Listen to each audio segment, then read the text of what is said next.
Hello student, KG classes में आपका स्वागत है। आज हम आपको on going a journey by William Hazlitt के एक्सप्लेनेशन के बारे में बताएंगे। फर्स्ट है I can not see the wit of से लेकर के solitude a sweet. These lines occurs in Hazlitt's well known essay on going a journey.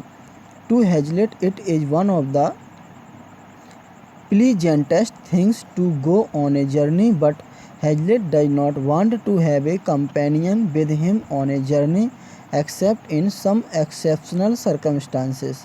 In fact, nature alone is company enough for him, and as such there is no need for any other company. A thoughtful traveler would only feel disturbed by the meaningless chatter which an ordinary travelling companion may be expected to utter.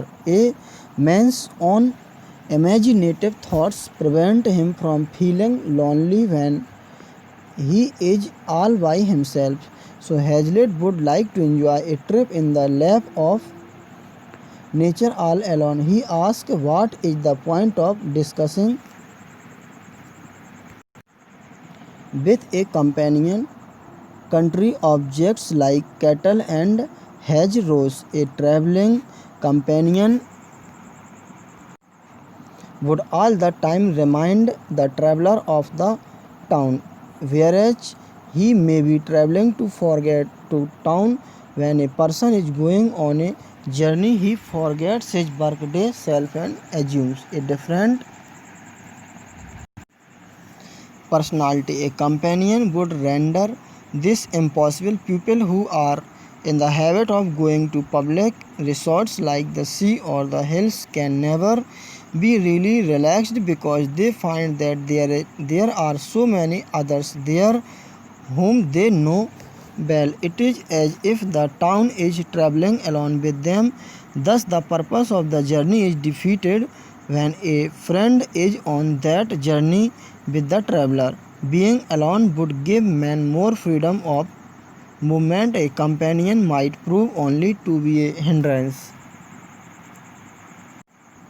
So Hazlitt wants his solitude to be unmixed. He is unlike Cooper, who desired to have one companion in his solitude to whom he may confide about the pleasures of solitude itself. Note: first, the passage is remarkable for showing the pleasure of a journey set all alone. Second, the quotation is from Cooper's poem Retirement. Next है it is not this wild rose sweet से लेकर horizon. Para second. After saying that the soul of a journey is solitude, that is liberty to think, feel, do justice one places, Hazlitt further elaborates his point. He likes to go on a journey all alone because the appreciation of a wild rose on the journey needs no comment from a companion, and if he were to tell one the circumstances that led him to endure the rose, that would only make the companion smile. Hence, it is better to keep to himself and to think from here to the other point of the journey, from there onward to the far distant horizon. It is this freedom to enjoy by oneself without the least fear of encroachment by anybody else which is the essence of the journey that is undertaken for the sake of delight. Next है to give way to से लेकर woods of all Foxden.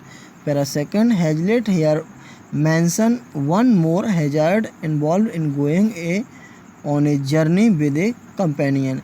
It is possible that the companion may disturb the chain of thoughts and recollections baking in the mind of the traveler. Hazlitt loves to cherish them when he undertakes a journey to escape from the common crowd and the hurly-burly of the town life. So it is neither possible nor decent to revel in thoughts, feeling and emotions. While there is somebody with you on the journey, to cherish a feeling and not to express it is a still harder task. Hazlitt here quotes from Hamlet the exhortation about secrecy which Hamlet makes to Horatio. Hazlitt praises his friend Coleridge for his uncanny ability to enjoying a landscape and communicating his enjoyment to others. One of his friends referred to the voice of Coleridge as being far above singing. Hazlitt then quotes the phrases far above singing from Beaumont and Fletcher's drama Philostratus and says if he could clothe his ideas in flowing sentiments as Coleridge could do, then he also would be the listening companion of Coleridge. Note first, Hazlitt here introduces a personal touch and is referring to his meeting with Coleridge in the woods of Alfoxden. Second, this passage also reflects Hazlitt's fondness for literary quotations and allusions and his frequent drawing from literary masters. Next, in general a good thing से लेकर के imperfect sympathy. Para 4th, Hazlitt is of the opinion that good conversation is out of place during a journey at which a traveler comes across beautiful scenes of nature. Good conversation therefore should be reserved for table talk in a drawing room. Lamb for that reason is the worst company outdoor, because he is the best company indoor. The only subject on which there can be profitable conversation during a journey is about that what one is going to have for supper. There is room for healthy difference of opinion on this subject. Moreover, such discussion is sure to improve one's appetite and thus make the meal more delightful. As you go near the place of rest, you seem to smell the delicious flavor of the things being cooked for your meal. However, Hazlitt feels that the delight that one experiences when one reaches the innkeeper making preparation for serving the meal is too exquisite to be shared with anyone else. Thus, all things considered, it is better to be alone while on a journey. A companion may not share your taste and thus spoil through imperfect sympathy the enjoyment of the meal. The phrase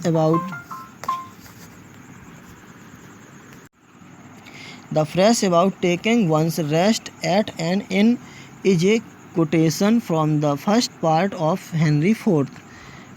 Next, oh, it is great to shake off the liquor in the parlor. Para 4.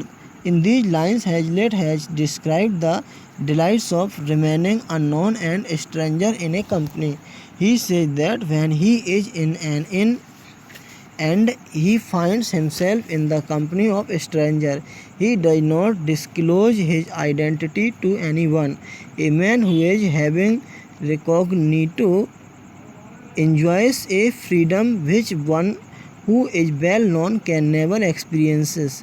If people came to recognize William Hazlitt on a journey, then common people, knowing that he was a well-known writer in the inn, would have stopped taking freely to him, and he would have been deprived of the delightful experience of knowing their real thoughts.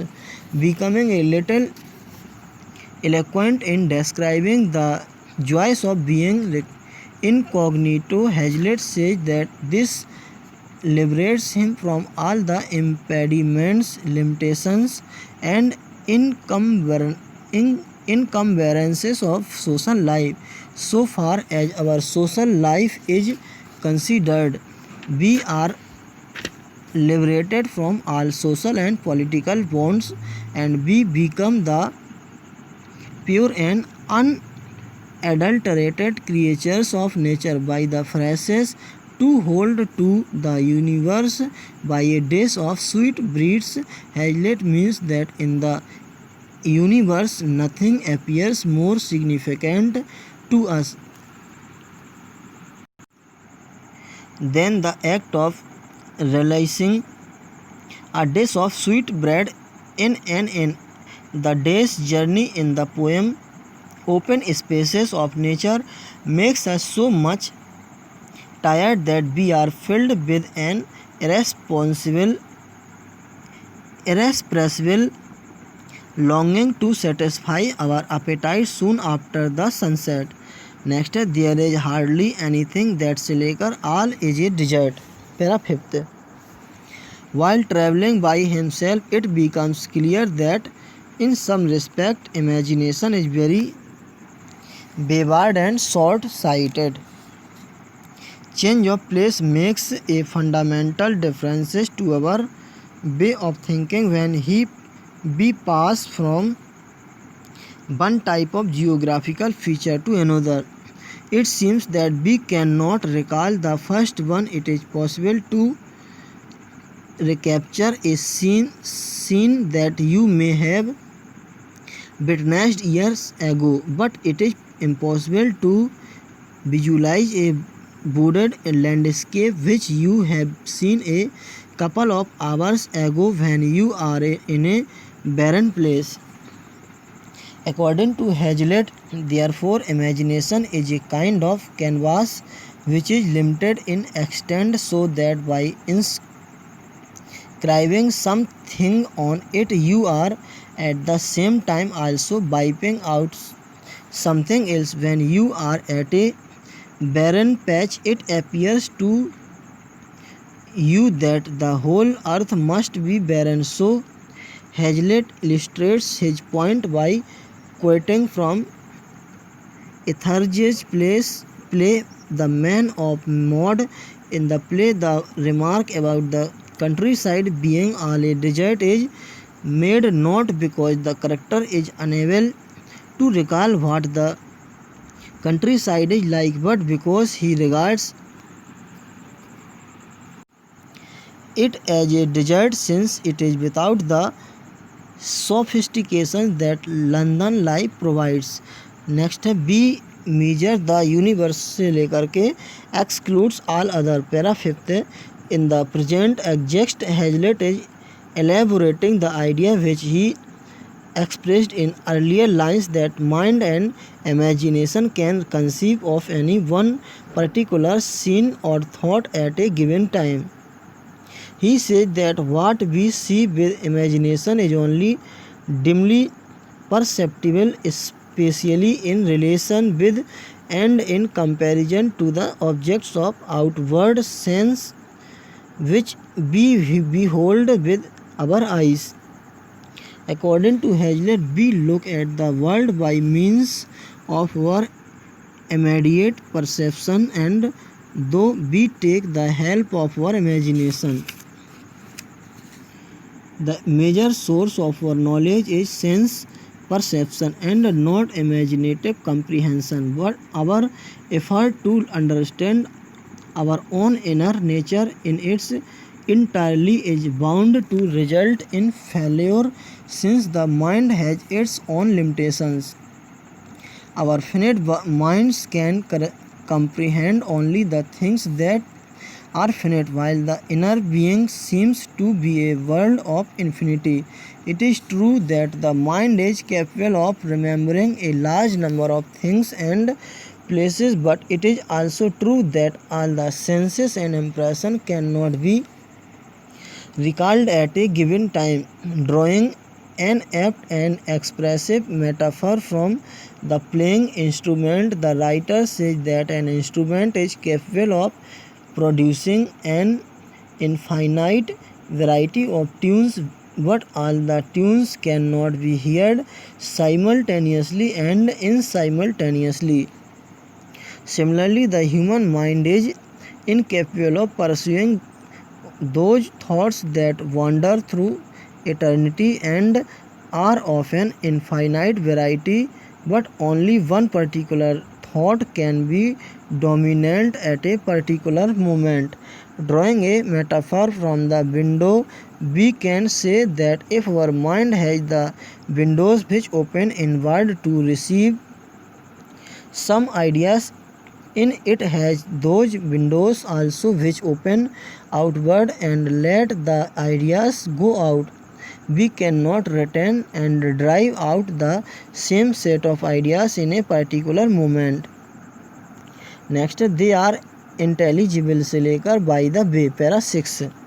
In this extracted Hazlitt explains the difference in our attitude in going to see ancient monuments or pictures from the attitude we adopt in going on a journey in the midst of nature's beautiful scenes. When we go to visit the historical monuments, we like the company of like-minded person, but when we are viewing a scene of nature, we prefer solitude and silence, because it is on such trips that our ideas, emotions, feelings and thoughts are aroused. Our imagination soars high and high, and we can allow ourselves lost in such pleasures, forgetting the miseries of the world. To behold nature is an experience of joy, but when we visit ancient monuments, our attitude is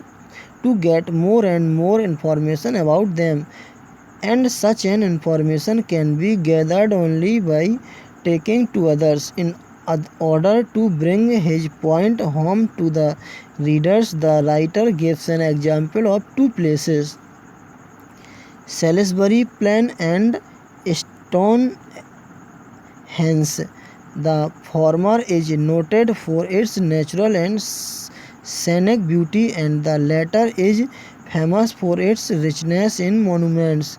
In Salisbury there is much to enjoy and nothing to talk about, but in Stonehenge one can talk with friends, and one's conversation or discussion can be endless. Next है it is to remove से लेकर comfort and connections. Para 6. In this excerpt, Hazlitt describes unpleasant features of traveling abroad. There is a general feeling that foreign travel adds to one's knowledge, experience, and delight. This may be true, but there is no hope to get enduring delight by traveling abroad. Yet it is not a source of unallowed delight. It is true that after having travelled abroad, we become a subject of conversation amongst our fellow men in our motherland. The thrilling sensation that we experience in travelling in foreign countries is more in the nature of a dream than a settled state of existence, and the very nature of a thrilling experience is that it is abnormal and does not fit in with our daily routine and common pattern and practical of living. Hazlitt calls the state of mind induced by foreign travel hallucination, something false and unreal. Though full of agitated activity, we have to make extraordinary effort to forget our real identity, which is to live in our mother country in the midst of our real fellow men, and to adopt an